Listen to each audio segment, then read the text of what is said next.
শীতের শুরুতেই করতোয়া নদীর শাখা খালে দেখা মিলেছে হাজারো অতিথি পাখি। দর্শক, সরেজমিন বার্তায় সবাইকে স্বাগত জানাচ্ছি। সঙ্গে আছে আমি হেলাল উদ্দিন। সিরাজগঞ্জের তাড়াশ উপজেলার করতোয়া নদীর শাখা খালে দেখা মিলেছে হাজারো অতিথি পাখি। এসব পাখির কলকাকলিতে মুখরিত এখন পুরো এলাকা।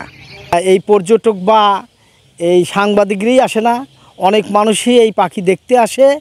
এলাকার মানুষের ভালোবাসায় ফিরে পেয়েছে পাখিরা আপন ঠিকানা। প্রতি বছরেও আসে, এবারও আসছে। তবে আমাদের দেখতে ভালোই লাগে এবং এখানে নিরাপদেই থাকে। দলে দলে পাখিরা সাঁতার কেটে বেড়াচ্ছে।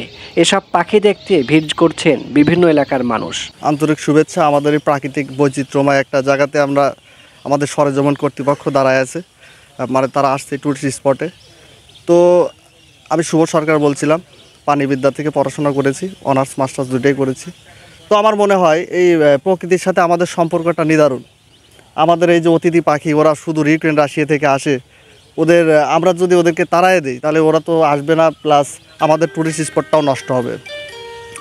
তো এই অতিথি পাখি বলা হয় এটা নাকি বেলেহাঁস।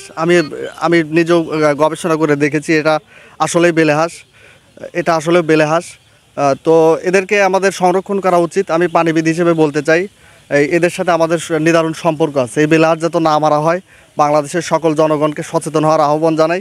তারা আমাদের অতিথি, আমাদের দায়িত্ব তারা যেন এখানে তাদের নির্দিষ্ট সময় পর্যন্ত অতিবাহিত করে তারা আবার স্বদেশ প্রত্যাবর্তন করতে পারে, আবার যেন ইউক্রেন রাশিয়াতে চলে যেতে পারে।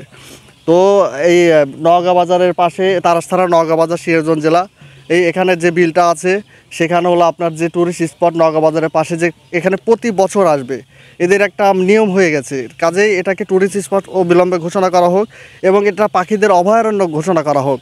আমার এটা বাংলাদেশ সরকারের প্রতি দৃষ্টি আকর্ষণ থাকবে।